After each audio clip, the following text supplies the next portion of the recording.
When somebody dies, the first thing that would be done is to put a drop of holy water in their mouth, just like a purification rite. And you can sprinkle holy water in the house as well, again to symbolize, purification. And in this country, then we would contact the funeral home, and the body would be taken away to a funeral home.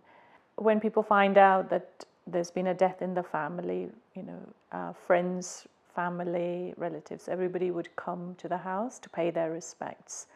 And also we would put up a photograph of the person who's died and have a fresh flower garland that we put on the photograph around them to symbolize that they've passed away.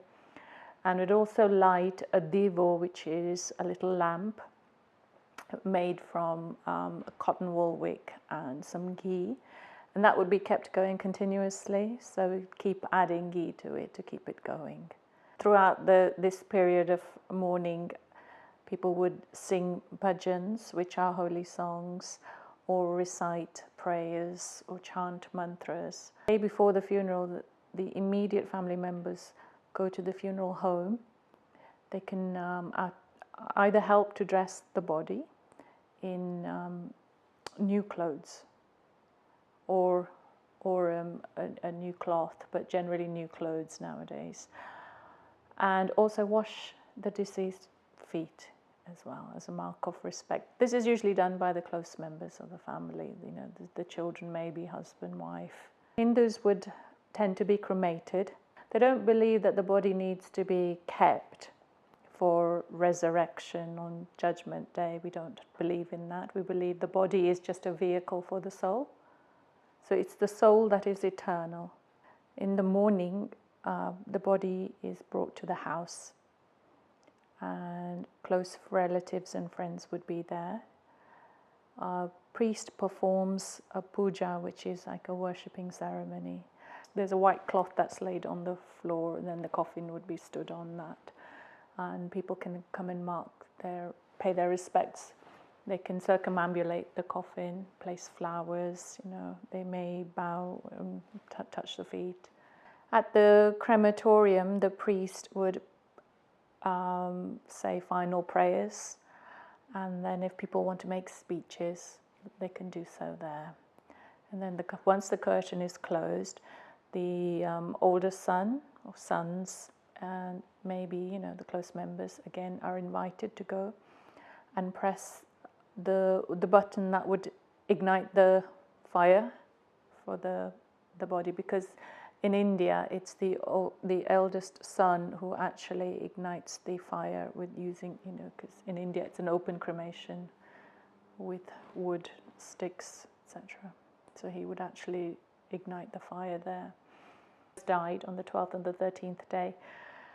The priest is again invited to the house, and he'll perform another puja, which is another ceremony, a ritual ceremony. The time between the death and the 13th day, during that time, I think the soul is believed to be still around the area. And then after that puja is performed, the soul is released. Being a vicar in the Church of England, it is very common that I do not know the person who's died and don't know their family. Probably 9 out of 10 funerals I do, I will have no connection with the family before the funeral. So the initial thing is to spend some time with them and listen very carefully to how they want their loved one remembered. The one thing I've learned that's extremely important is to make sure you have everybody's names correct and the relationships, because that will upset people. So we discuss what people want, and sometimes it's the first time people have had to arrange a funeral, so they don't know what's going on. So I talk them through the service and the way the service moves from beginning to end, and what we're trying to do. But very often I feel that the service is more for the living than the dead. As a Christian, I believe that the person has gone on to a better place. They're living in eternity. in effect, we can't do anything more for them. And my job is to ease the pain of those who are left behind and to affirm them that they've done everything they could for the person they've loved. Traditionally, the vicar would lead people into church reciting sentences from the Bible, which reassure us that death is not the end, that God always has us in his care. But more and more now, people come into music. So that's gone, because you don't want to compete with the family's choice of music. And then we'll have an opening prayer, and that acknowledges where we are, that we're here because we've lost someone, and we're trusting in God for their care and for our care. And the service moves through then. We'll have a reading from the Bible, often from John's Gospel, that reminds us that heaven is a multifaceted place and everybody can find a home there. Or a reading from the book of Revelation that tells us there will be a time when mourning will be past, when tears will be past, because we'll see God face to face. So that then reminds the people that their loved one has gone from them physically. And I find it's always important in the service to acknowledge that and to say they've gone from you now. Because one of the hardest things is letting go. And you just can, if you can help them on that by acknowledging this is a turning point, something has changed. And the service takes you through with the reading. And then after that, I'll usually, either myself or a family member, if they wish, will talk about the person who's died. And I will have taken all the many things they've told me and distilled it down and tried to get a sense of who the person was and what they were like. After that, we'll move into a time of prayer, and the prayer does a number of things. It's still a point in the service. And I always say to people, either listen to what I'm saying or sit with your own thoughts. And the prayers acknowledge both that the person has gone, they're now in heaven, and then it moves on to us praying for ourselves, those who are left behind, praying that we will go from this place, living life the best we could, living life in God's light. And then at the very end of the service, we have what's called the commendation, and if it's a crematorium, the committal. And for the commendation, where I say words that actually, if you like, hand the person on from our care to God's care, I will actually go and put my hand on the coffin if I can physically get to it, because the family can't do that. They're constrained by pews, and if you're not used to that, you feel very uncomfortable and very unable to do anything. So I always go and do that for them and commend the person to God's care and send them on their journey.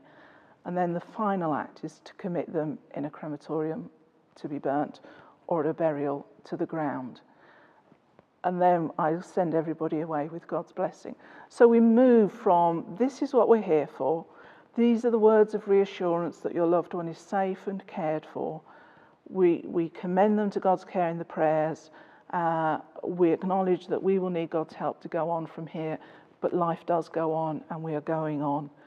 And then that handing the person over into God's care, committing their mortal remains to burial or to cremation, and then sending them out again with God's blessing. And then I will always lead out at the end of the service, because people are very uncomfortable about what to do and when to do it. So when I physically move, they know that the service is at an end.